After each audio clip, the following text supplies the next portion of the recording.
Having a perfect credit score is beneficial to everyone. It allows you to gain access to better interest rates when lending, more financial flexibility, and it opens up a lot of doors for your financial investments, allowing you to have better control of your financial goals. But what are the grounds for a good credit score? How do we achieve it? And is it possible for someone like me? This is Income Intelligentsia, real-life advice for practical and financial goals. What we want to talk about today is what a good credit score is and the kinds of things that you have to do to achieve it. So let's get to it.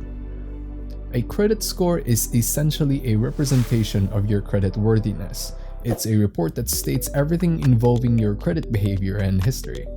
They're usually calculated by credit bureaus or credit reporting agencies like Equifax, Experian, and TransUnion.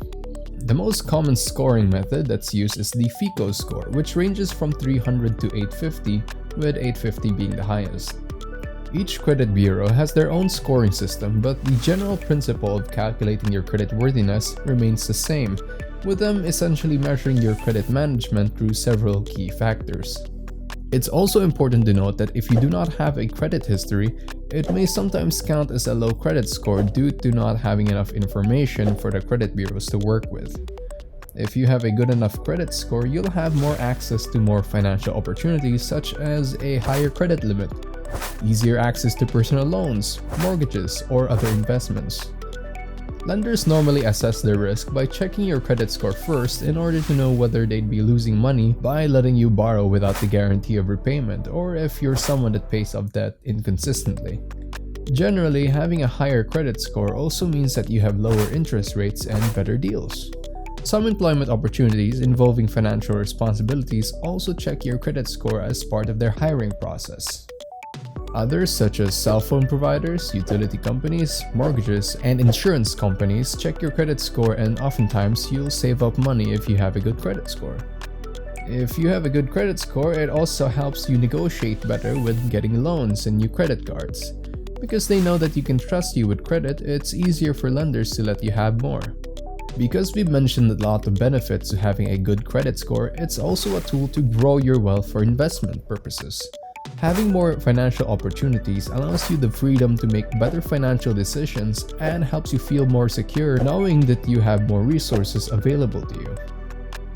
Knowing that there are a lot of benefits to having a good credit score, we want to know what values they use to calculate your credit worthiness and how to increase our credit score upon knowing this.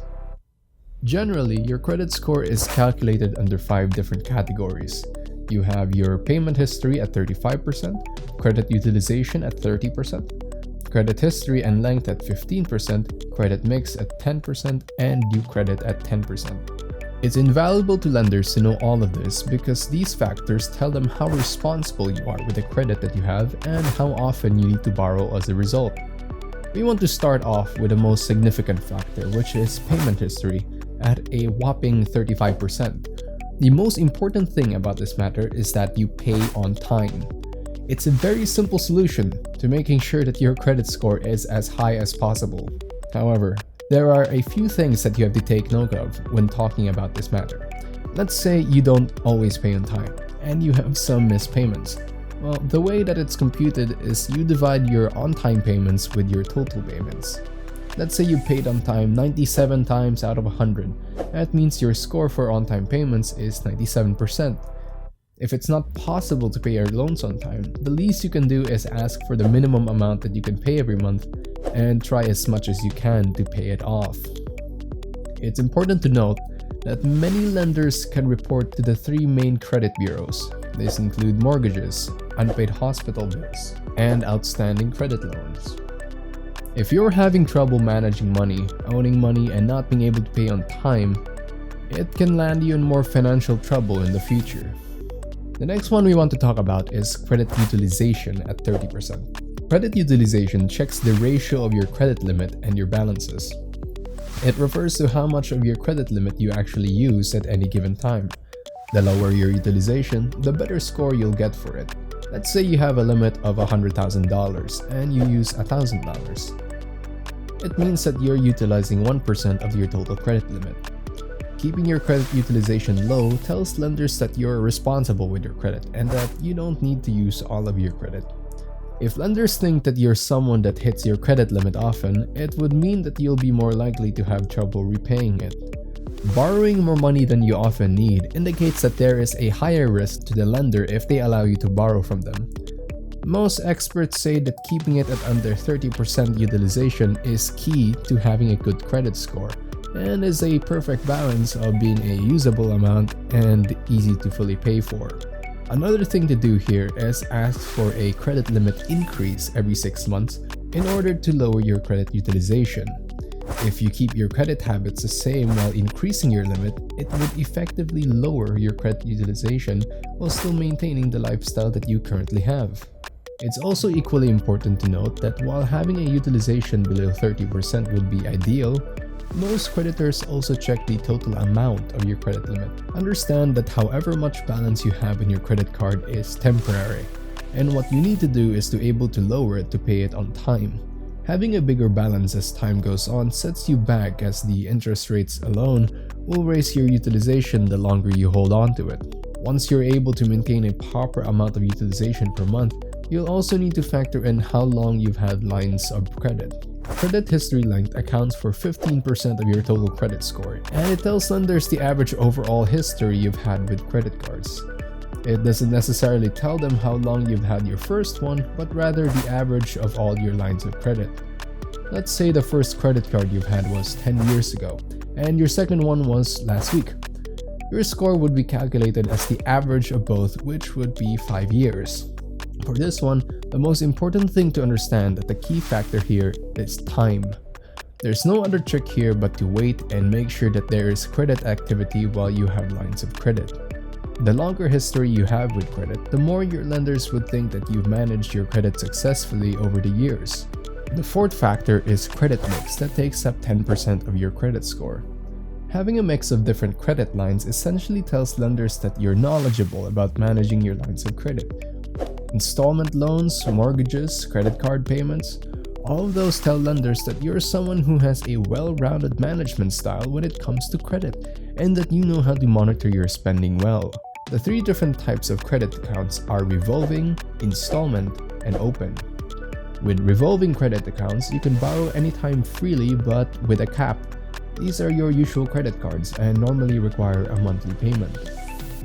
Installment credit also requires a regular payment schedule, but is a set amount of money that you can borrow instead of being able to decide how much or how little you can borrow. These normally include student loans, auto loans, and mortgages. Open credits are also like revolving credit lines, but instead of having a monthly occurring payment, open credits are expected to be paid in full each month. Regardless of the mix of credit that you have, the only important factor is how much you can borrow at any given time, and how easily you can repay it on time. It's good to have a proper mix of credit, and being able to pay them off tells lenders that you're able to manage multiple lines of credit with different purposes. It tells lenders that you can handle more debt, and as an added bonus, you also lower your credit utilization the higher the limit you have. It also means that if you're able to open up a line of credit for a different investment, it tells lenders that you're able to build up your credit lines and are able to pay them off consistently. Which brings us to our last factor, which is new credit at 10%. What affects this metric is opening up lines of credit at the same time. Apart from your average credit history being affected, it also tells lenders that you may be a risky borrower due to you needing more credit in a short amount of time. If you're interpreted as a credit risk, chances are you may not be able to pursue opportunities due to your score dropping as you ask for more and more credit. The more hard inquiries you do involving opening up lines of credit tells lenders that you are riskier as a borrower. Hard inquiries, however, only show up on your report for 2 years and only impact your score for 1. If you're someone that wants to build up your credit score in the long run, it's not always a bad idea to open up multiple lines of credit in a short time. According to Credit Karma, the best number to have when it comes to new credit is 0, but for most people that's impossible. As much as possible, keep it to a minimum if you want to be able to have it increase in a short time. If you're interested in knowing more about your credit score, free resources like Credit Sesame or Credit Karma are good tools to use. They don't use the same FICO scoring system, but they're still reliable in terms of knowing more about your credit score and your credit habits. Really, the most important thing about raising your credit score is to use your credit card and pay it on time. As long as you're consistent with your payments and you're responsible enough with the amount of money that you borrow, your credit score will go up. We hope we've helped you out enough in understanding what makes up your credit score and some ways that you can bring that number up. If you've enjoyed this video and found this helpful, please hit the like and subscribe button. We'd like to be able to grow alongside you, and we're pumped to have you in our next video. Stay mentally healthy, and let's get financially fit together.